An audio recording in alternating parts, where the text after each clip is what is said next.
जदयू वाले किसान प्रकोष्ठ कहाँ थे, भाजपा के किसान प्रकोष्ठ कहाँ थे। आप एक बात याद रख लीजिए, राष्ट्रीय जनता दल ही किसानों की लड़ाई हमेशा से लड़ते आ रही है। आप जब तक एकजुट नहीं होंगे, जब तक किसान बनकर अपने मताधिकार का प्रयोग नहीं करेंगे, तब तक किसी भी केंद्र या राज्य सरकार को आपके शक्ति का एहसास नहीं होगा।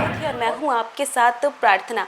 आरजेडी द्वारा किसान न्याय सम्मेलन यात्रा निकाली गई थी, जिसके क्रम में बिहार के अलग अलग जिलों में पहुंचकर ये किसानों की जनसभा को संबोधित करते हैं और इसमें ये बताते हैं कि तेजस्वी यादव कैसे किसानों के हितों के लिए लड़ेंगे। इसी क्रम में आरजेडी के किसान प्रकोष्ठ के अध्यक्ष चंदन यादव सुपौल पहुंचे, जहां पर उन्होंने किसानों की जनसभा को संबोधित किया।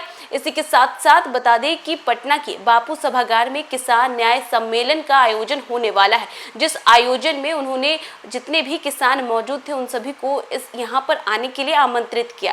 इसी के साथ साथ उन्होंने तेजस्वी यादव के बारे में भी कहा कि तेजस्वी यादव सदैव किसानों के बारे में सोचते हैं और इसी के साथ साथ किसान जो है उनके हितों के लिए तेजस्वी यादव जरूर लड़ेंगे। बाकी क्या कुछ कह रहे हैं चंदन यादव, पहले सुनिए उनकी बात। अभी हाल ही में एडीजी कुंदन कृष्णन के द्वारा जो दिया गया बयान था, बेहद शर्मनाक और घृणित बयान था, और इस बयान के आलोक में किसी पार्टी के द्वारा इस बयान का ना तो खंडन किया गया। आप पता कर लीजिए कि सब दल का किसान प्रकोष्ठ है, जदयू वाले किसान प्रकोष्ठ कहाँ थे, भाजपा के किसान प्रकोष्ठ कहाँ थे। आप एक बात याद रख लीजिए, राष्ट्रीय जनता दल ही किसानों की लड़ाई हमेशा से लड़ते आ रही है। हमारे राष्ट्रीय अध्यक्ष माननीय श्री लालू प्रसाद जी ने जो पूर्व में भी कहा था, 14 के पहले जो 14 में प्रधानमंत्री बनना चाहते थे उनके लिए भी उन्होंने कहा था, ये नरेंद्र मोदी जो है आरएसएस वाले लोग ये देश को तोड़ेंगे, एक राज्य को दूसरे राज्य से लड़ाने का काम करेंगे, किसान को किसानों के बीच लड़ाने का काम करेंगे। एक राज्य में अलग घोषणा कर रहे हैं, दूसरी राज्यों में अलग घोषणा कर रहे हैं, और सारी संस्थाएं, संवैधानिक संस्थाएं इनके सामने नतमस्तक है।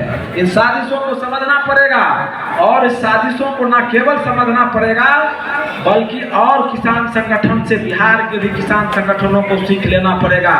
आप लोग अपनी लड़ाई को लेकर के आप जब तक एकजुट नहीं होंगे, जब तक किसान बनकर अपने मताधिकार का प्रयोग नहीं करेंगे, तब तक किसी भी केंद्र या राज्य सरकार को आपके शक्ति का एहसास नहीं होगा। और जब तक आपके शक्ति का एहसास नहीं होगा, तब तक आप लाख कोशिशें कर लीजिएगा, आपके साथ ज्यादती होते रहेगी, और आप बिहार के तमाम किसानों को पीड़ा सहने की आदत सी हो गई है। मैं तो यही समझता हूं कि अपनी लड़ाई को लेकर के हमारे पूर्व के वक्ता साथी जदवंश भाई ने कहा कि जो लोग यहाँ पीड़ित हैं कई मुद्दों से, उनकी उपस्थित नहीं है। जब तक आप पीड़ित लोग आगे नहीं आएंगे, पीड़ित लोग नहीं आगे आए, कम से कम हम लोगों का साथ नहीं देंगे।